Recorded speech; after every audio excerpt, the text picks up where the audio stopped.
এবার জলকষ্টের ছবিটা দেখাবো। ঝাড়গ্রামের সাঁকরাইল, সেখানে জলকষ্ট, কল আছে কিন্তু বিকল, জল পড়ে না। অভিযোগ 2 বছরেও চালু হয়নি জল প্রকল্প, চরম সমস্যায় স্থানীয়রা। 30 লক্ষ টাকা খরচ করে জল প্রকল্প হয়েছে, তৈরি হয়েছে পাম্প হাউস, গ্রামে বসেছে কল, কিন্তু কল থেকে জল পড়ে না।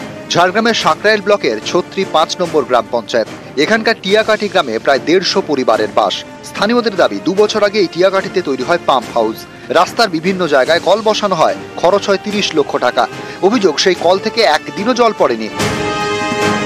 টিয়াকাঠিতে রয়েছে একটি টিউবওয়েল, এই একটি টিউবওয়েলই ভরসা। টিউবওয়েলে জল পেতে পড়ে লম্বা লাইন, অনেককে বাধ্য হয়ে তাই খালের জলই খেতে হয়। ফাটা পাইপ, জল তো বেরায়নি। একদিন চেক করেছিল, অল্প অল্প জল বেরালো। আমাদের এখানে প্রায় 80 ঘর বসবাস করে, 80টি পরিবার। 80টি পরিবারেই এখন পানীয় জল বিহীন, কোনোটা কলেই অচল। পানীয় জলের কোনো ব্যবস্থা নেই। ঘুইনা খালের পুকুরের জল খেয়ে মানুষ এখানে বেঁচে আছে, ঠিক আছে। এই কলগুলো কি অবস্থায়? এগুলা তো মানে পুঁতে দিয়েছে, কিন্তু কোথা থেকে একটাও জল বেরায়নি। কোথাও কাজ অর্ধেক হয়েছে, কোথাও বন্ধ আছে, কোথাও বিভিন্ন রকম প্রবলেম। মানুষ কিন্তু জল পাচ্ছে না। মোদিজি দিচ্ছেন কিন্তু সাধারণ মানুষ জল পাচ্ছে না। যারা বলছে অভিযোগ করছে জল পাইনি বলে, ওটা আমাদের জানা ছিল না।